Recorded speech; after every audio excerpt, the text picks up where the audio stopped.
বাংলায় শীত মানেই মেলা, আর মেলা মানেই নাচ গান, খাওয়া দাওয়া আর দিদার আনন্দ। কিন্তু এই শীতে দক্ষিণ দিনাজপুরের বালুরঘাটে বসতে চলেছে এক অন্যরকম মেলা, যে মেলার আয়োজন করেছে ভারতীয় সেনাবাহিনী। আর সেখানে গেলেই দেখা যাবে অপারেশন সিঁদুরে ভারতীয় সেনার ব্যবহার করা সত্যিকারের সব অস্ত্রশস্ত্র। এমনটাই জানিয়েছেন স্থানীয় সাংসদ তথা দেশের শিক্ষা প্রতিমন্ত্রী সুকান্ত মজুমদার। আর এই মেলা দেখতে এখন মুখিয়ে রয়েছে দক্ষিণ দিনাজপুরবাসী, কারণ রাজ্যে এই ধরনের মেলা এখনও পর্যন্ত হয়েছে হাতে গোনা।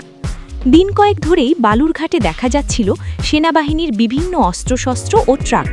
শুরু হয়েছিল সেনাবাহিনীর আধিকারিক ও জওয়ানদের আনাগোনা, যাতে বাংলাদেশ সীমান্ত লাগোয়া শহরে গুঞ্জন শুরু হয়েছিল, যুদ্ধ বাঁধল নাকি।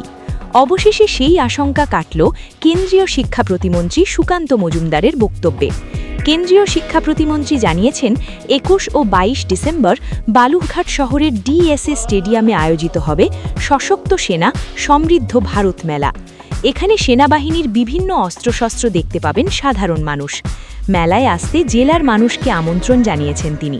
আগামী ২১ এবং ২২ তারিখ অর্থাৎ ২১শে এবং ২২শে ডিসেম্বর আমাদের দক্ষিণ দিনাজপুর জেলার সদর শহর বালুরঘাট, সেই বালুরঘাট স্টেডিয়ামে অনুষ্ঠিত হতে চলেছে সেনাবাহিনী দ্বারা আয়োজিত মেলা, বা যাকে আমরা বলতে পারি শক্তিশালী সেনা, শক্তিশালী ভারত।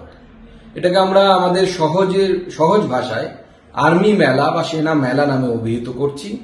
এখানে ভারতীয় সেনাবাহিনীর তরফ থেকে ভারতীয় সেনার ব্যবহারকারী বিভিন্ন অস্ত্র শস্ত্র, যা অপারেশন সিঁদুরেও ব্যবহার হয়েছিল, সেই ধরনের অস্ত্রশস্ত্রের প্রদর্শনী হবে।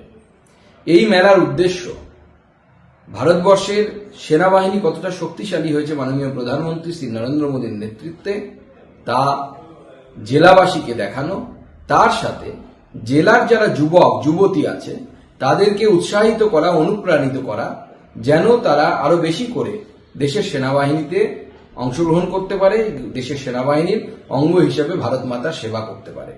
তাই আমি সবাইকে, জেলাবাসীকে সাদর আমন্ত্রণ জানাবো। দক্ষিণ দিনাজপুর জেলাবাসী সহ বালুরঘাট লোকসভার সকল অধিবাসীদেরকে এবং আশেপাশের জেলার মানুষকেও আমি আহ্বান জানাবো, আসুন ভারতীয় সেনার বীরত্ব, পরাক্রম, তাদের অস্ত্রশস্ত্র এই প্রথমবার আমাদের জেলা বা আমাদের উত্তরবঙ্গের ইতিহাসে প্রদর্শিত হতে চলেছে বালুরঘাট শহরের বালুরঘাট স্টেডিয়ামে।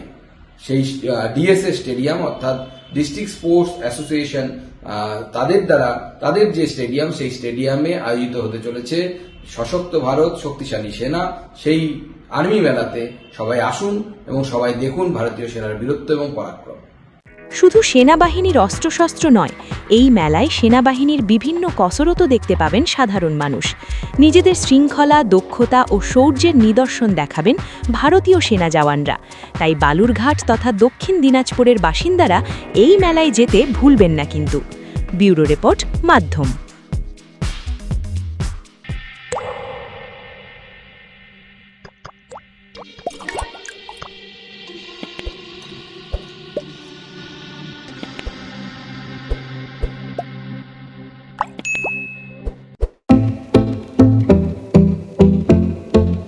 भारत के हृदय प्रदेश मध्य प्रदेश की धरती, जहां परंपरा और प्रगति का संगम है, और यहीं भोपाल में पहली बार आयोजित हुआ ग्लोबल इन्वेस्टर्स समिट 2025। प्रधानमंत्री नरेंद्र मोदी जी के कर कमलों से शुरुआत और केंद्रीय गृह मंत्री अमित शाह जी का मार्गदर्शन। इसमें शामिल हुए 9 देश, 25,000 से अधिक निवेशक और 100 से ज्यादा विदेशी प्रतिनिधि। समिट में हुए 89 MOUs पर हस्ताक्षर, 600 से अधिक बीदोग और 5,000 प्लस बीदोग मीटिंग्स, 26 लाख करोड़ से ज्यादा निवेश, जिनसे 17 लाख से अधिक रोजगार सृजित होंगे। मुख्यमंत्री मोहन यादव के नेतृत्व में सिंगल विंडो सिस्टम, 29 दिन में भूमि आवंटन और उद्योग एवं रोजगार, वर्ष 2025 जैसी पहले मध्य प्रदेश बना देश का तीसरा सबसे बड़ा निवेश आकर्षण। यह सिर्फ एक समिट नहीं, बल्कि आत्मनिर्भर भारत की दिशा में मध्य प्रदेश की ऐतिहासिक छलांग है। मध्य प्रदेश उद्योग एवं रोजगार का नया गढ़।